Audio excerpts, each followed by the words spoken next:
Good evening, I'm Stephanie Seacos. It's Friday, July 3rd. This is CTV News at 6.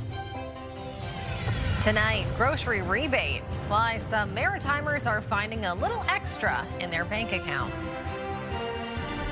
Then, hometown pride. The celebrations in Port Williams, Nova Scotia as Jacob Schaffelberg hits the pitch at the World Cup. The hot and humid weather breaks this weekend as a front moves in from the west. Live from our Maritimes News Center, this is CTV News at 6. Here is Stephanie Seacos. Thanks for joining us. Todd Battis is off tonight. There has been record-setting heat in all three maritime provinces over the past few days, which can make for a tough day at work for many. CTV's Derek Haggett spoke to some of those folks today. It was 30 degrees during the lunch hour in Moncton today, but it felt much hotter than that. It's hot, but we do what we can. We take breaks when we need to. We hydrate, obviously. Hat. The owner of Lenny's Takeout in Moncton and Shediac decided things were just a little too hot to handle in the kitchen yesterday, so he closed both locations early. It's just in the kitchen. It goes a lot hotter near the fryers and the grill, and I'd say it's about 20 degrees hotter near there than it is in the air conditioning. Tough, too, for those serving food outside. Get used to it after a long time. I've been here for 12 years now, so some days are hotter than others. Today, unfortunately, is an extra hot one. According to CTV meteorologist Kayla Mitchell, temperatures in the Maritimes soared well above averages for early July on both Thursday and Friday. Sunscreen, lots of water, Gatorade with electrolytes if you can. Try to stay in the shade. If you can't, you break off every 15 minutes. The heat, not too much for this couple visiting from Ohio, where the summers can be suffocating. This is beautiful today. It's a little on the warm side, but from back at home, this is much, much better. Much better. Kayla Mitchell typically considers a heat wave as 3 or more running days of unusually hot weather. Lenny's Takeout was back open today, but owner Jamie Dion says if the heat continues to be a problem for his staff, he'll close again. Derek Haggett, CTV News, Moncton. And that brings us to tonight's CTV web poll. We're asking, how do you feel about extreme heat in the summer? Your options are, I love it, I hate it, or I can take it or leave it. Visit ctvnewsatlantic.ca to weigh in. Aside from the heat, parts of New Brunswick have been dealing with poor air quality. Environment Canada has issued warnings for northwestern areas due to smoke from wildfires in neighboring Quebec. The issue is expected to remain in place through Saturday afternoon. Cities like Edmundston and Miramichi are seeing a moderate air quality risk, while other communities like St. John currently sit at a low risk. Smoke could cause irritation to the eyes, nose, and throat, and even headaches or a cough. NB Lung says smoke can travel over long distances, which can have a particularly hard impact on the 1 in 5 New Brunswickers who live with a lung disease. We need to be watching that air quality health index, the forecast, because the heat waves tend to exacerbate that air pollution issue. So we may end up with kind of a double whammy situation here over the next couple of days. So important to keep this top of mind. Environment Canada says with higher smoke levels comes increased health risks. It advises people to limit their time outdoors when smoke is prevalent. Here's a live look now at Moncton, where it's a balmy 31 degrees. Let's get our first look at the forecast. And for that, we go to CTV meteorologist Kayla Mitchell.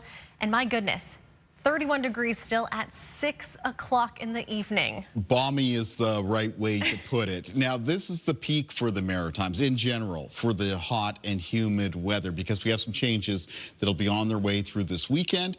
We have a weather front moving in from the west. It is going to be lowering temperature and humidity, especially by Sunday for all three provinces. Now, we've had some record-setting high temperatures. Here's a look at some of the records set yesterday in the region. You can see several in New Brunswick, several in Nova Scotia. Scotia, and a couple in Prince Edward Island. I haven't even had a chance to go through today's high temperatures yet, but I would imagine once again we will have had new daily high temperature records set in the Maritimes for this Friday, for the date of July 3rd. So taking a look at what's going on for temperatures for today, it was very warm already starting off in the morning. These are the morning temperatures, and for much of the region it was between 16 and 20 degrees, 14 on parts of the coast. And the daytime highs today, almost region-wide, climbed up into the high 20s and low 30s. There was even very little hints of that sort of sea breeze effect for coastal areas that we sometimes get set up. Even those weather stations located a little bit more towards coastal areas, a lot of those reported high temperatures up around 30 degrees or a little bit higher. A few exceptions, of course, the Yarmouth at around 24 and the weather station closer to Canso in the east of Nova Scotia, 26. Here's where we are for temperatures this evening. Still in the high 20s, low 30s for most areas. Humidex values are high, making it feel into the mid to high 30s and in some cases into the low 40s. Winds are relatively light. As we take a look at things on radar and satellite, we do have a thunderstorm that's making its way through the northwest of New Brunswick. Downpours, hail, lightning, maybe some locally strong wind gusts with that. Any thunderstorm activity in the region will be coming to an end later this evening, but there is a risk of some returning thunderstorms tomorrow, and I'll have more on that in the forecast a little bit later on. Thanks, Kalen, and we'll see you in about 20 minutes for that update. For some time now, people who live along Sydney Harbour have been wondering, what's that smell? Councillors have gotten plenty of complaints, and while it may be gone for now, there is still no definitive answer on what was causing it. Here's CTV's Ryan McDonald. For the past couple of weeks, people living on both sides of Sydney Harbour have been complaining about an odor that seemed to come from the water. It usually has like a bit of a sulfury, sewery type smell. Rob Beresford has been living on the Westmount side of the harbour for about 20 years. He is also a biology professor at Cape Breton University. He says this isn't the first time he and his neighbours have noticed a smell from the water during summer, and while on some occasions in the past he figured it was organic material rotting on the harbour floor. Again, I don't know exactly, but I think what's happening this time of year is while we haven't really had warm temperatures, what we have had is a lot of wind from the south and a lot of wind from the north, which could very well be stirring up the bottom. The team believes that it's an organic issue that's coming from the harbour right now. The councillor for the Westmount and Coxheath area says he's gotten plenty of complaints, and so too have council colleagues in other communities along the water, including Sydney, South Bar and New Victoria. Some have wondered whether the smell could be sewage, but he's confident it isn't. Our solid waste team has gone through the entire West Side system, and there is no problem with our sewer system. So we don't know what this is. A spokesperson for the Cape Breton Regional Municipality confirmed that wastewater treatment plants are operating as expected. Today, while the afternoon high hit about 30 degrees, there didn't seem to be any noticeable smell near the water. I don't think there's anything to be concerned about. Like I said, it was quite strong for a few days, but I haven't noticed it for probably, I'd say, almost a week now. Councillor Gillespie adds that he has been speaking with people at the provincial and federal levels to try and get to the bottom of what people were causing a stink about. Ryan McDonald, CTV News, Westmount, Nova Scotia. On our website tonight, a Yarmouth man has been charged with alleged historical sexual assaults while he was a cab driver. We have that story and more at ctvnewsatlantic.ca. The federal government's groceries and essentials benefit will start to arrive in bank accounts today for eligible Canadians. The quarterly payments are also getting a 25% boost for the next 5 years over the credit it's replacing. CTV's Nick Moore on what impact it may make. The Canada Groceries and Essentials benefit replaces a GST-HST credit that was sent out every 3 months. A few weeks ago, eligible Canadians received a one-time top-up equivalent to a 50% increase of their annual GST credit. The federal government says both initiatives will help low to mid-income earners in the midst of this affordability crisis. We think it's going to have a good impact. Alex Boyd is CEO of the Greener Village Fredericton Food Bank, where demand continues to grow year to year. When people have access to resources so they can purchase food for their families, they visit food banks a lot less. We see that every month when the child tax benefit comes out. We see it every quarter when the GST benefit comes out.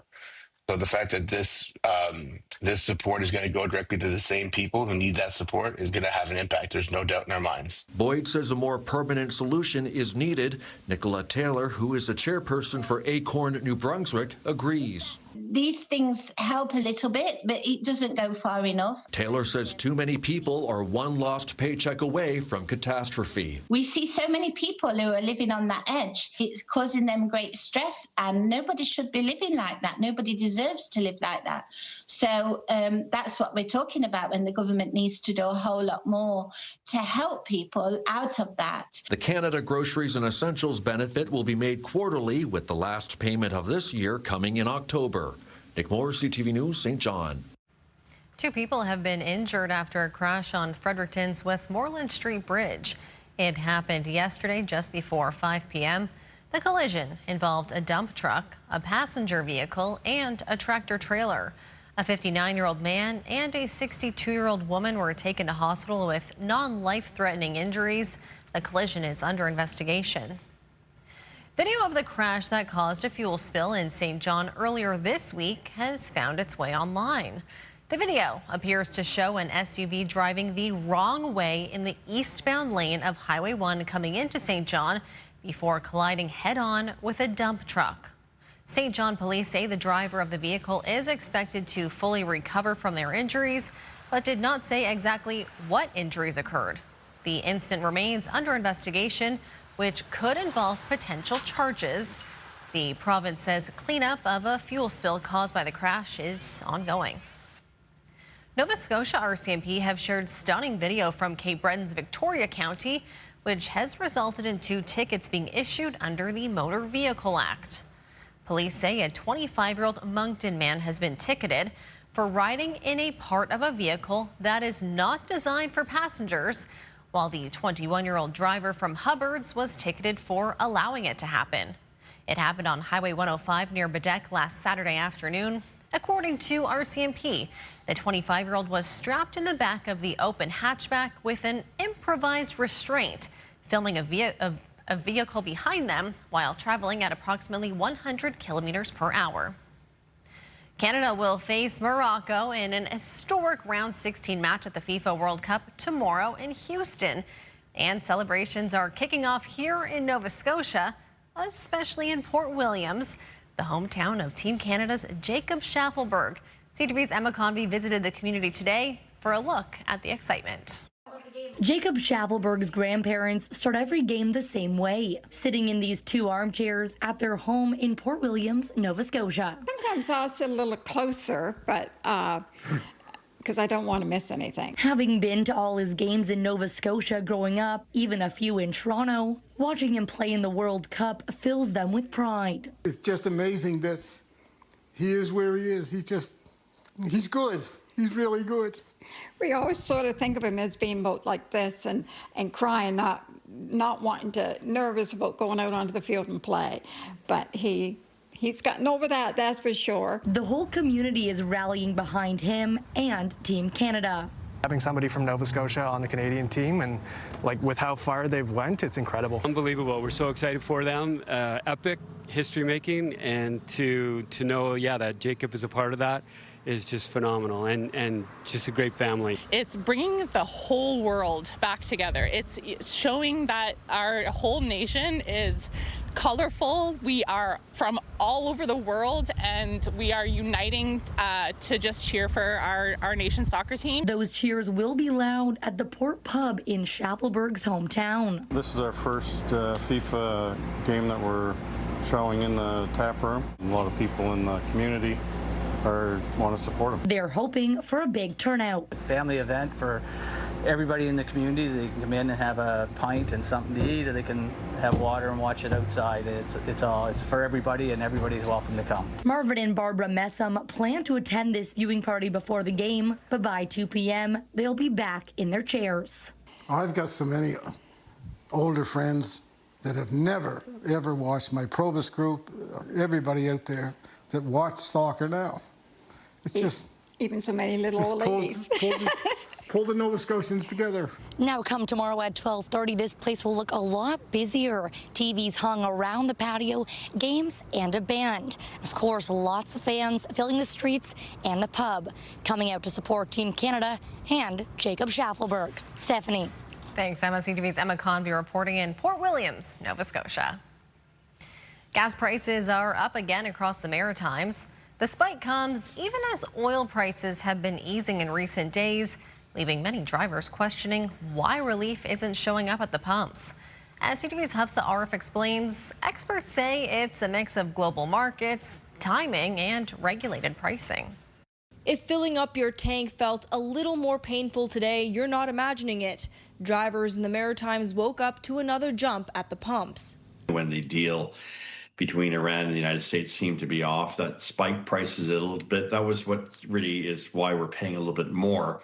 But the rest of the world is now paying a lot less. In Halifax, regular gas is up 7.8 cents a litre to 176.7 cents. Cape Breton saw an even bigger increase, while diesel prices also climbed. It's crazy now. The prices are just too high. The increase comes at a confusing time. Oil prices have actually been falling, but drivers are still paying more for gas.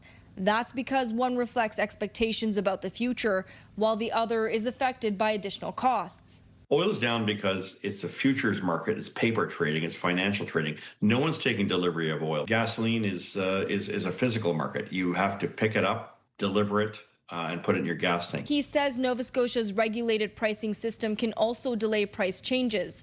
Instead of following the market day by day, prices are based on an average of several days earlier. You'll see prices going up and down, and usually that's the price you pay 24 to 48 hours after. When you have a regulated system overlaid on that, it means that those drops don't often come as quickly, and sometimes they contradict, leaving consumers rarely benefiting from what's happening on the markets. I think that, there's so many prices that are going up, groceries are going up, like having gas, as a huge piece of that is a lot. Part of this week's increase in Nova Scotia is also tied to a higher clean fuel adjuster. Ottawa requires fuel suppliers to reduce the carbon intensity of fuels. That means either blending cleaner fuels or buying credits if they don't reduce emissions. Those costs are now reaching consumers. Those offsets are now costing about the equivalent of 8 or 9 cents a litre, and that's one of the most important factors that I think we have to consider as we see the ever hidden increase in the clean fuel standard. McTeague says if wholesale fuel pricing keeps easing, drivers could eventually see some relief. But under Nova Scotia's pricing formula, those savings may take longer to show up at the pump. Steph? Thanks, Hafsa. CTV's Hafsa Arif reporting in Halifax. Still ahead, the warm weekend forecast with Kaylin Mitchell, and we'll get some local industry reaction to the latest developments with Kuzma. But next, the heat affects the mood south of the border as Americans get ready to celebrate a big birthday. We're in the heart of the nation's capital celebrating America's 250th birthday. I'm Karen Hua in Washington with how the heat is affecting the festivities.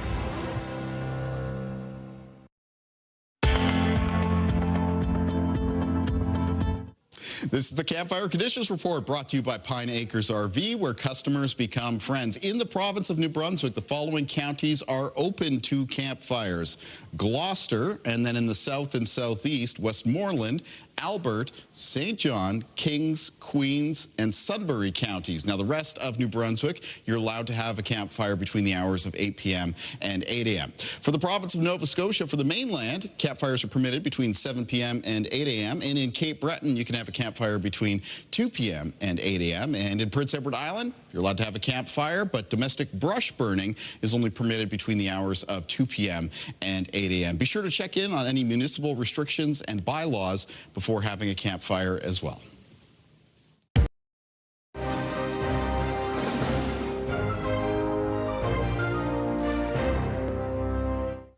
Welcome back. As expected, the U.S. has decided not to renew Kuzma, setting the stage for high-stakes talks toward a new trade deal. Here's CTV's Nick Moore. The U.S. announcement rejecting the Canada-U.S.-Mexico agreement means there will now be an annual review of the deal for the next decade. Sectoral tariffs imposed by the U.S. will remain in effect. So we predicted this, and we're ready for this. Ron Marcolin is a divisional VP for Canadian manufacturers and exporters and says it was pretty clear the U.S. did not want to extend the agreement for 16 years as favored by Canada and Mexico. The Americans, of course, have objected to that, but on the other hand, they have said they do want to come back to the table. So that's a very positive plan B. It's not a full rejection. It's a plan B, which means we're still talking to them.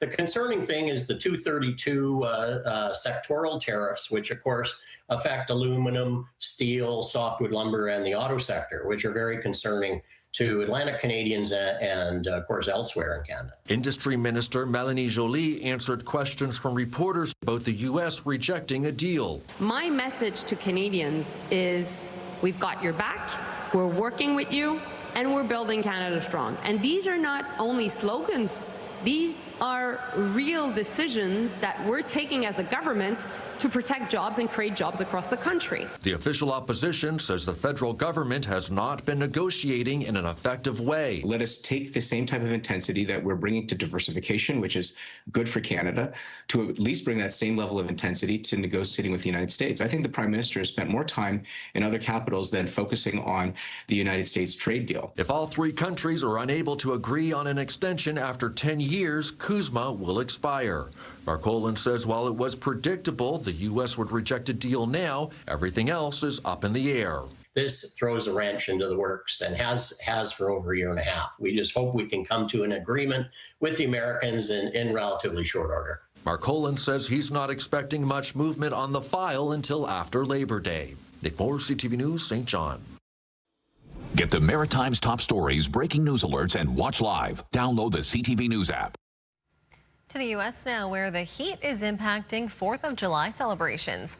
That includes the big party in Washington, where some events have been postponed. ABC's Karen Waugh has the latest. The heat's being turned up for America's 250th birthday. In New York City, despite tying its hottest morning on record, the Times Square ball dropped outside of New Year's Eve for the first time in its 120-year history. The first drop at 10 a.m. marked midnight in Guam and the Northern Mariana Islands. The ball will drop 7 more times to mark each American time zone at midnight.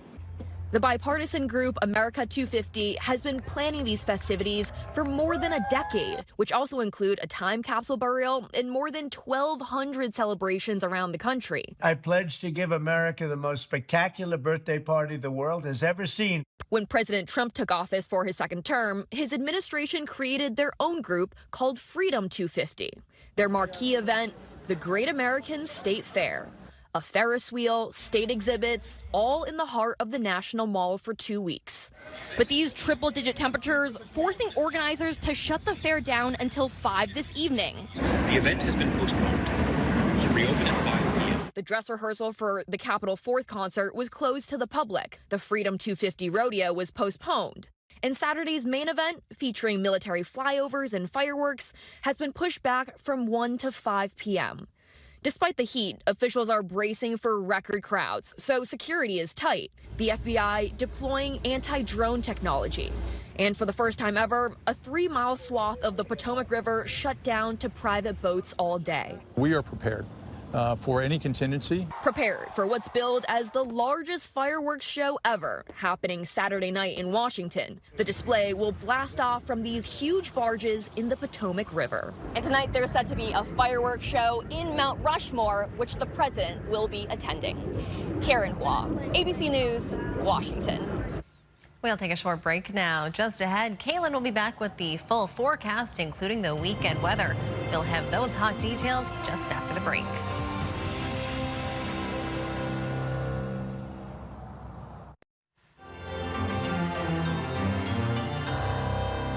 Welcome back. Here's a live look at Crescent Beach in the town of Lockport. Right now, 26 degrees, and that looks like the place you want to be right now. It's one of those days you could go to the beach this late in the evening and still have a good time. I actually prefer going to the beach at this time in the evening on a very quieter warm day. Yeah, exactly. A lot of people are heading out and going back to town for dinner, and you got more of the beach all to yourself. Exactly. So something to consider tonight. Well, it's definitely beach weather in the Maritimes for today, but with heat and humidity does come a risk of some thunderstorms. We've got a few that are on the go for this evening. In fact, a severe thunderstorm watch has been issued for parts of the northwest of New Brunswick. That's where that stronger thunderstorm that I was keeping track of moved in out of Quebec, and you can see that thunderstorm is is continuing on its way. There's actually a couple of them now through the northwestern corner of New Brunswick, the vicinity of Grand Falls, and pretty shortly here, Perth, Andover. Lightning with these downpours and the potential for some hail and some locally strong wind gusts. So that's going to be ongoing over the next hour. There is a chance other areas of New Brunswick could still see over the next few hours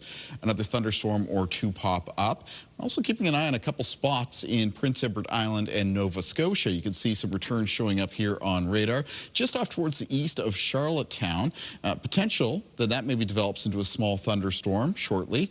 And a couple returns around parts of Pictou and Antigonish counties as well. Now, a lower chance of these turning into thunderstorms compared to what's happening in New Brunswick right now, but just a few spots to keep an eye on. There's actually a higher chance that we could see some scattered showers and thunderstorms develop in the Maritimes for tomorrow as the weather front moves in from the west. So taking a look at our forecast timeline as we make our way through this evening and tonight, we lose our daytime heating.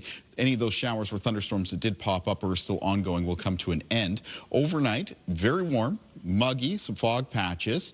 Fog will dissipate Saturday morning. We'll have some sunshine, but then as that front moves in, we'll see some cloud cover develop, and with that cloud cover, some scattered showers and thunderstorms. Now, that begins first morning into early afternoon in the province of New Brunswick, and then Saturday afternoon and evening for both Prince Edward Island and Nova Scotia.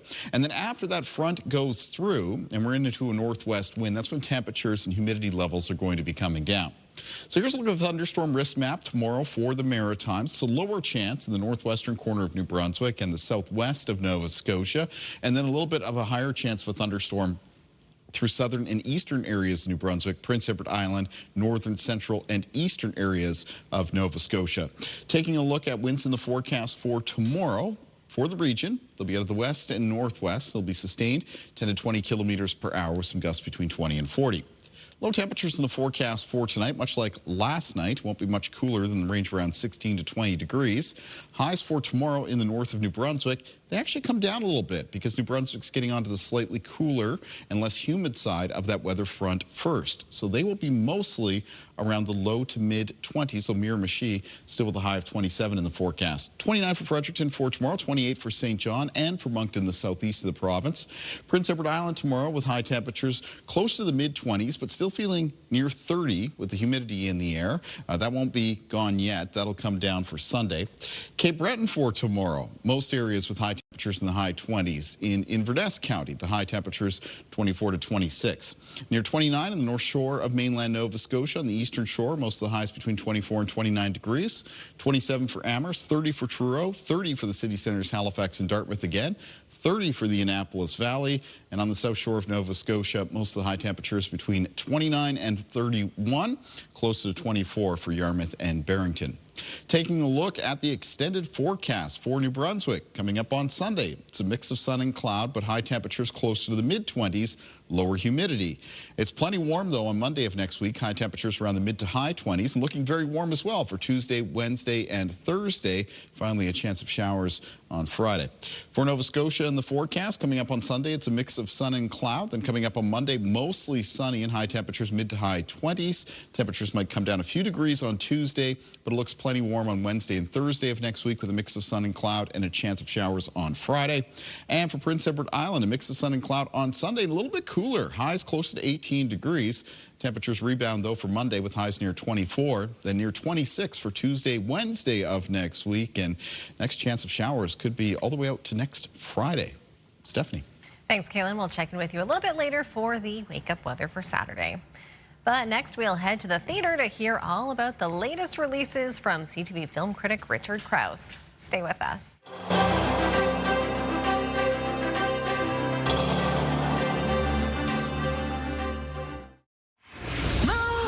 Mornings with Aaron and Peter. Join us all this week for the $1,000 Minute with Atlantic Superstore. Celebrating 40 years and giving you $200 just for playing this week.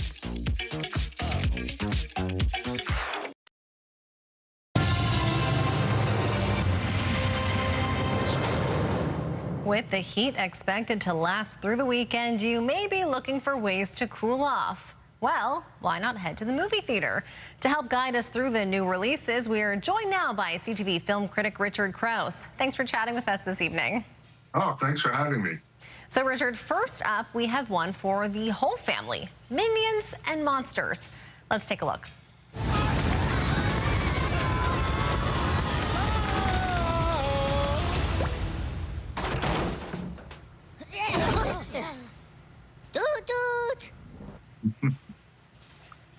So tell us about this one, Richard. Yeah, this one is for the whole family. So people, I think, are familiar with the Minions by now. They are the little jelly bean-shaped characters that we first saw in the movie Despicable Me. They were the henchmen to Gru, played by Steve Carell. Now they're making movies on their own. And this one has their trademarked kind of mayhem and madness, the thing that really, I think, has endeared them to people. But it's a little different than the other ones because it's set in 1920s Hollywood. And through circumstance, the Minions become enormous silent movie stars. They're popular all over the world. But when sound comes in, all of a sudden, that crazy language that they speak, Minionese, that gibberish that no one else can understand except for them, gets them kicked out of the movie business. So they decide to make their own movie, Minions and Monsters, to prove that they are still viable. Unfortunately, they can't afford prop monsters, so they summon up real monsters using a spell book that they stole years ago. And, of course, then the monsters want to take over the world. The story in this movie does not matter at all. What you're looking for here is just the antics of the Minions, and you get plenty of that. But for the film geek like me in your life, what you also get are really cool tributes to older movies. So they recreate part of Citizen Kane in here. They have a look at silent movies from over 100 years ago, and you'll recognize some of those images. There are homages to The Blob and Charlie Chaplin and Buster Keaton all the way through this thing. So if you are like me, you know, a film nerd, you'll get a kick out of that. I think the rest of everyone will get a kick out of the Minions.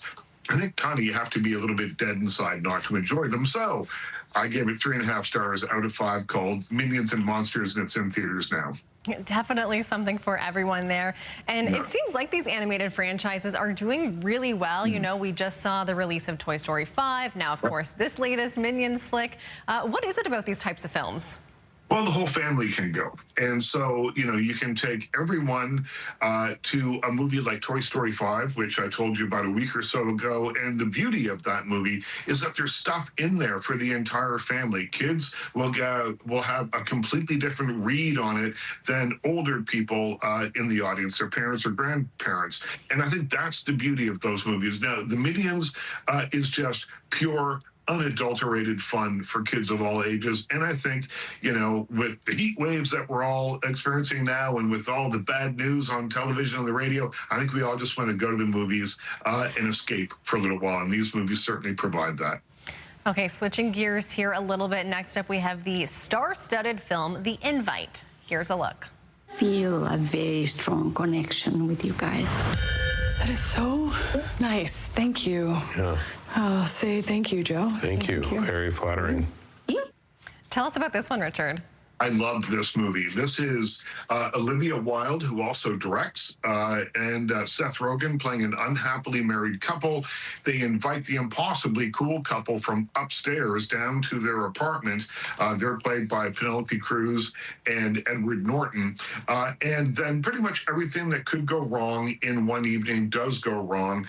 Confessions are made, propositions are made. I won't tell you anything about really what happens here because the beauty of this movie is how it unfolds. It is laugh out loud funny for the first hour or so, and then it starts to deepen and it turns into something else. And it's a commentary on long-term couples and how sometimes you can lose sight of what made you great as a couple to begin with, and more. This is brilliantly acted. I think that Olivia Wilde could get nominated come Oscar time for both Best Actress and Best Director for The Invite. It's good stuff. RSVP for it now. It's in theaters in a limited way this week, and then on July 10th, it will be everywhere. Excellent. Okay, looking forward to that one. And finally, we have a feature-length documentary looking at the extraordinary life of Peter Asher. Here's a look. Producer, pop star, manager, Peter Asher. This is an incredible story, Richard. This is an incredible story. If you recognize the name Peter Asher, it probably means that you were around for the British invasion, and maybe you knew the band Peter and Gordon. They had a number of big hits, mostly written by Paul McCartney, most notably A World Without Love. Then, after they broke up, he became the A&R person at Apple Records. He discovered James Taylor, later moved to California, managing James Taylor, producing that string of records that really defined the singer-songwriter milieu of the early 1970s. He produced Linda Ronstadt, and the list goes on and on and on. He's kind of a Zelig-like character that found himself in the middle of the coolest cultural movements in music of the last 60 years. And this tells you his story sort of piece by piece, from growing up with a very famous sister all the way through to what he's doing today, which is producing records for Steve Martin and his bluegrass band. So he's a really fascinating character, and Peter Asher, Everywhere Man, is an interesting look at his life. All right, we'll have to leave it there for tonight. Thank you so much for your time, Richard. Thanks for having me. That was CTV film critic Richard Krause. We'll take a short break now. Stay with us.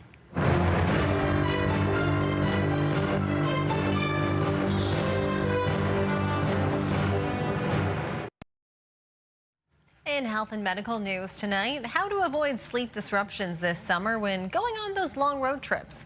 CTV's Suzette Belliveau has that and more in the Lifeline. From road trips to flights, for many, it's time to travel.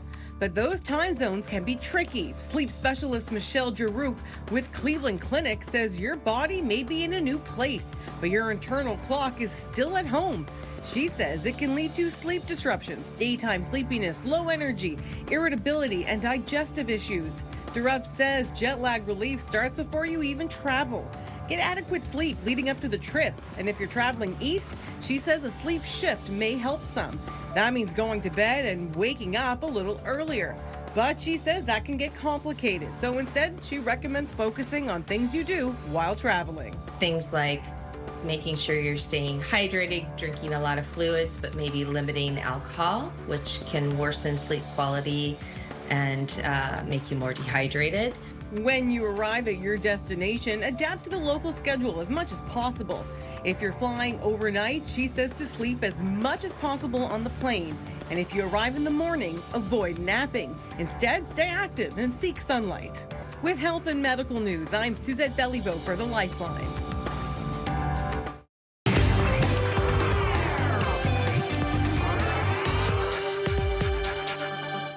We're on the scene with some sad news from the music world. Canada's country gentleman Tommy Hunter has died. Give me that old-time religion, give me that old-time religion, it's good enough for me. Tommy Hunter was a fixture in Canadian living rooms for decades. The London, Ontario native was best known for hosting his music show, The Tommy Hunter Show, on CBC, which started in black and white in 1965 and remained on the air until 1992. He later toured extensively across the country. Tommy Hunter died of natural causes yesterday in a London retirement home. He was 89 years old. We have an interview with Tommy Hunter from 2002 posted in the Video Vault section of our website.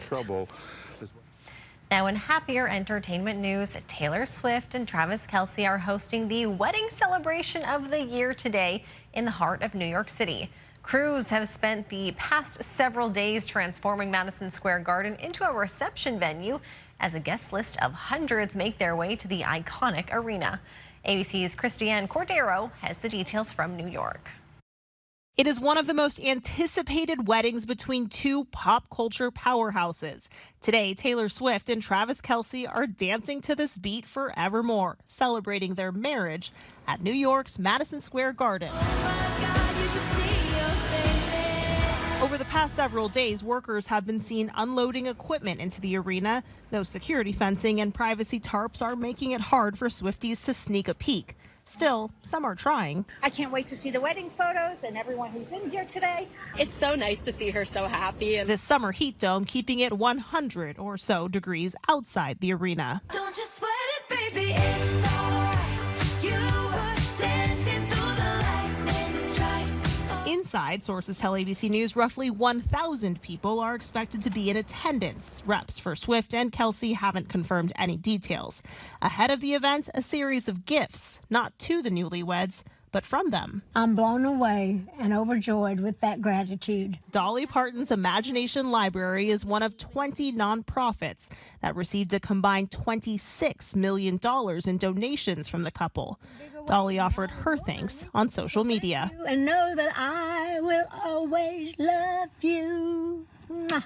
While details around the event are limited, Swifties have noted the significance of this weekend. It was almost 3 years ago to the day that Travis went to his first Eras Tour show, friendship bracelets in hand. He later said he was disappointed he didn't get to meet Taylor, at least not that night. Christiane Cordero, ABC News, New York.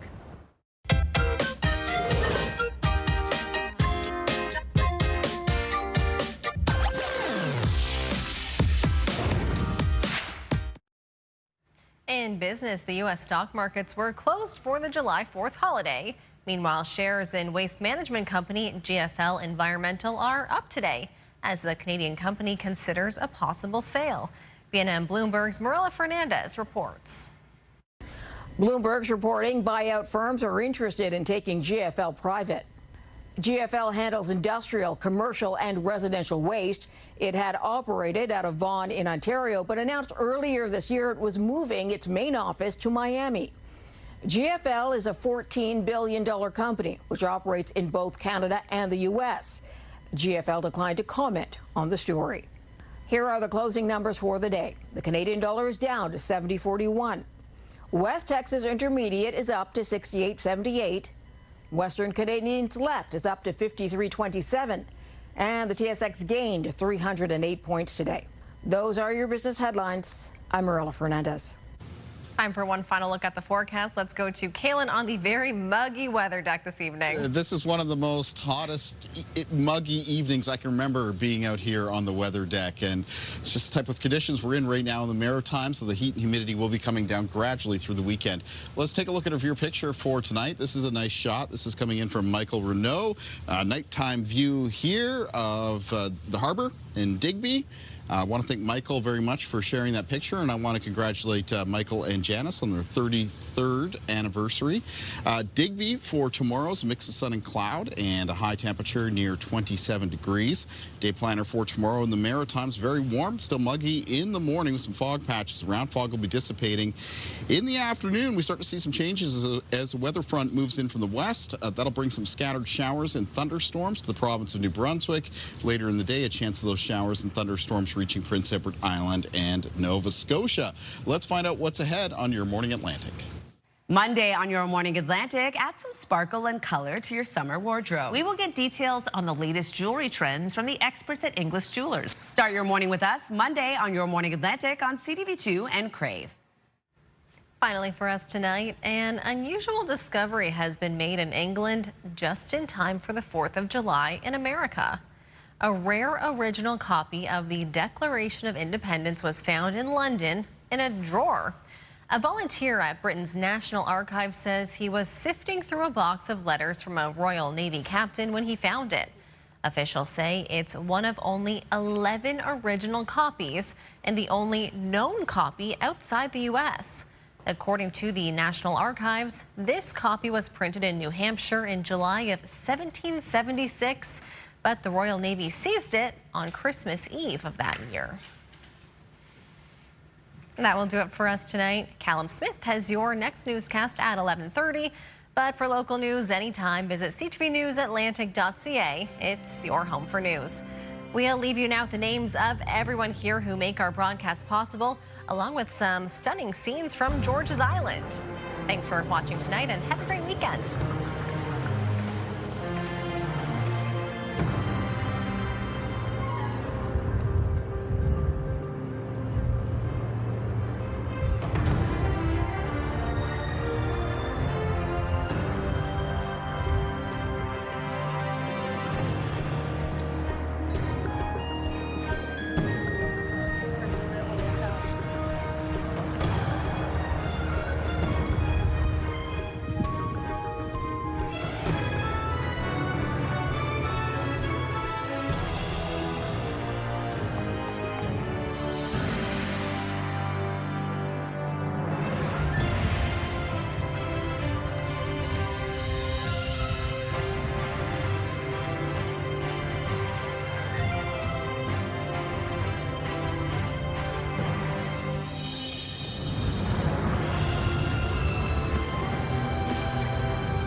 CTV News, the Maritimes' #1 newscast. Watch live on Crave.